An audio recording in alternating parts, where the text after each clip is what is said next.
Testemunhos para a Igreja, volume 6, capítulo 35. A obra médico-missionária e a terceira mensagem angélica.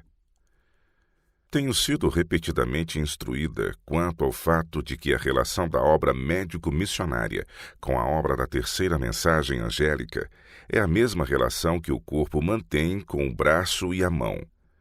Sob a direção da divina cabeça, devem trabalhar unidos no preparar o caminho para a vinda de Cristo. O braço direito do corpo da verdade deve estar constantemente ativo, trabalhando incessantemente, e Deus o fortalecerá. Não deve, porém, tornar-se o corpo. Ao mesmo tempo, o corpo não deve dizer ao braço: "Não tenho necessidade de ti." 1 Coríntios capítulo 12, verso 21. O corpo necessita do braço a fim de fazer obra ativa e intensiva. Ambos têm seu trabalho designado, e ambos sofrerão grande prejuízo caso operem independentemente um do outro. A obra de pregar a terceira mensagem angélica não tem sido considerada por alguns como Deus designa que seja. Tem sido olhada como trabalho inferior, quando deve ocupar lugar importante entre os instrumentos humanos na salvação do homem. O espírito dos homens deve ser atraído para as Escrituras como o meio mais eficaz na salvação de almas, e o ministério da palavra é a grande força educacional para produzir tal resultado. Os que rebaixam o ministério e procuram levar avante a obra médico-missionária independentemente estão buscando separar o braço do corpo. Qual seria o resultado caso fossem eles bem-sucedidos nisso? Veríamos braços e mãos voando de um lado para outro dispensando meios, sem ser dirigidos pela cabeça. O trabalho tornar-se-ia desproporcionado e carente de equilíbrio. Aquilo que Deus designou que fosse o braço e a mão tomaria o lugar do corpo todo, e o ministério seria amesquinhado ou totalmente passado por alto. Isso causaria perturbação e confusão, ficando muitas partes da vinha do Senhor sem serem alcançadas.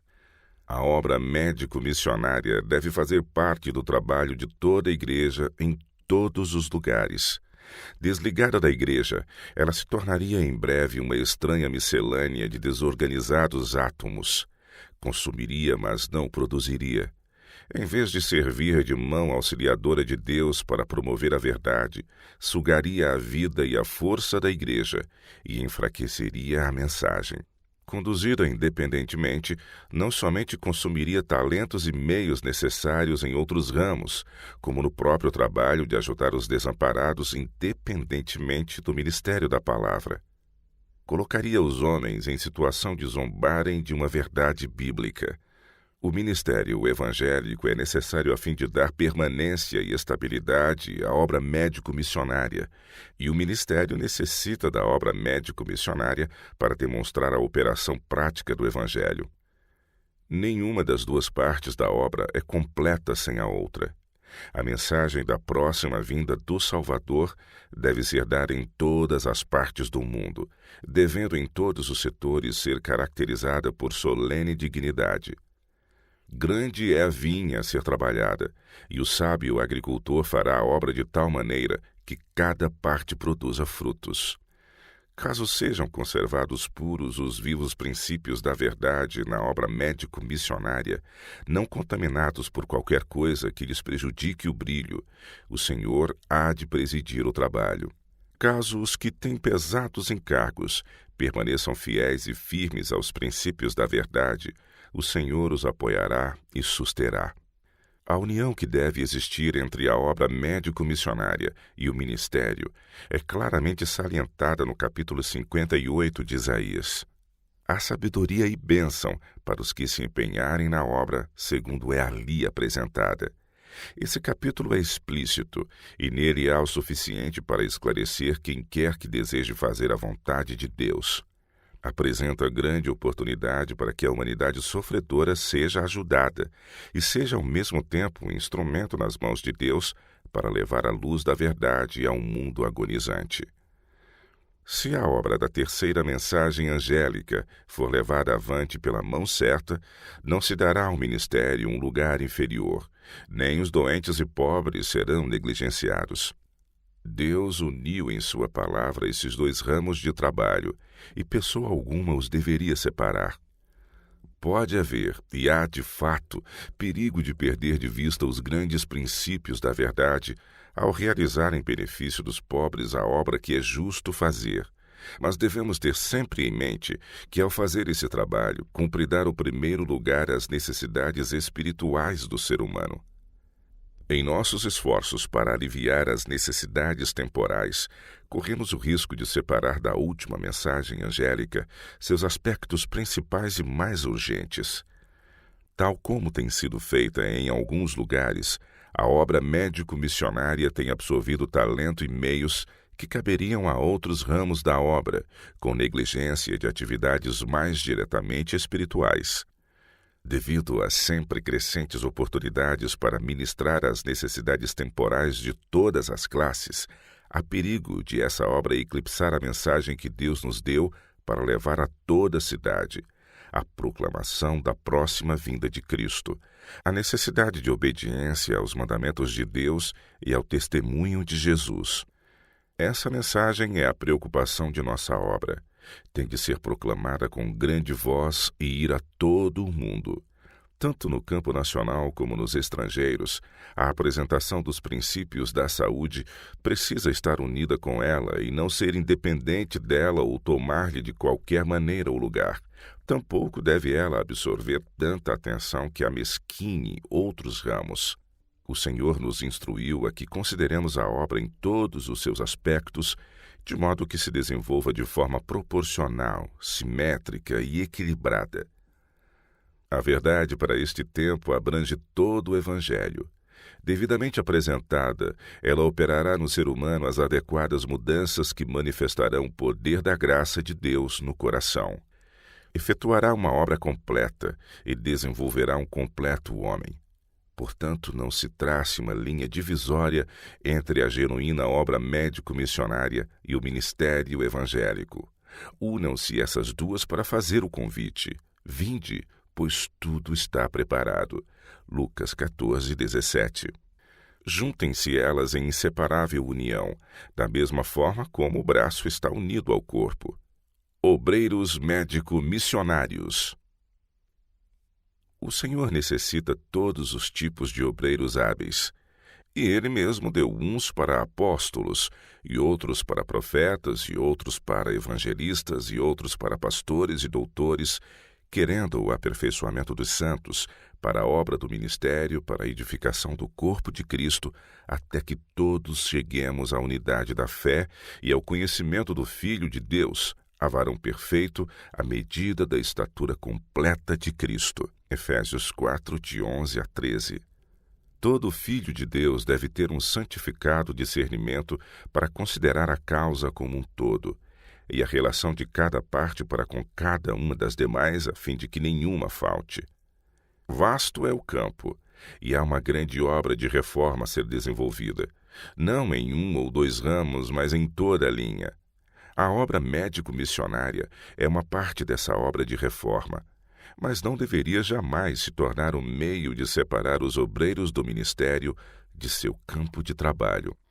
A educação de alunos nos ramos médico-missionários não se acha completa a menos que eles estejam preparados para trabalhar em ligação com a igreja e o ministério, e a utilidade dos que se acham em preparo para o ministério seria grandemente aumentada caso eles se tornassem esclarecidos acerca do grande e importante assunto da saúde. A influência do Espírito Santo é necessária para que a obra seja devidamente equilibrada e possa avançar vigorosamente em todo sentido. Uni-vos. A obra do Senhor é uma, e um deve ser o seu povo.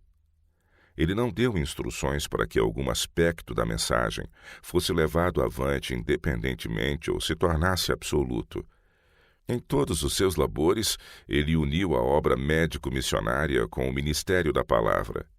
Enviou os 12 apóstolos e posteriormente os 70, a fim de pregar o evangelho ao povo, e deu-lhes poder também para curar os doentes e expulsar os demônios em seu nome. Assim devem os mensageiros do Senhor entrar hoje na obra, Chega até nós hoje a mensagem. Assim como o Pai me enviou, também eu vos envio a vós. E, havendo dito isto, assoprou sobre eles e disse-lhes: Recebei o Espírito Santo. João capítulo 20, versos 21 e 22. Satanás inventará todo meio possível para separar aqueles a quem Deus está tentando unir. Não devemos, porém, ser enganados por seus ardis. Caso a obra médico-missionária seja desenvolvida como parte do Evangelho, os de fora verão o bem que se está fazendo, ficarão convencidos de sua genuinidade e lhe darão seu apoio. Aproximamo-nos do fim da história terrestre, e Deus convida todos a erguerem o estandarte com a inscrição: Aqui estão os que guardam os mandamentos de Deus e a fé de Jesus. Apocalipse 14, verso 12. Convida seu povo a trabalhar em perfeita harmonia. Convida os que se acham empenhados na obra médico-missionária a se unirem com o ministério. Convida o ministério a cooperar com os obreiros médico-missionários e convida a igreja a cumprir o dever que lhe é designado, mantendo alto o padrão da verdadeira reforma em seu território, permitindo que os obreiros preparados e experientes avancem para novos campos. Palavra alguma deve ser proferida para desanimar ninguém, pois isso entristece o coração de Cristo e agrada grandemente o adversário. Todos precisam ser batizados com o Espírito Santo.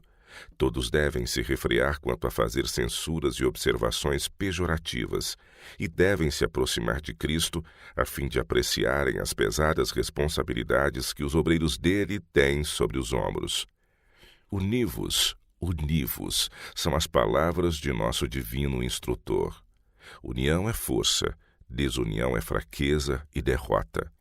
Em nosso trabalho em prol dos pobres e desafortunados, precisaremos cuidar para que não assumamos responsabilidades para as quais não somos capazes.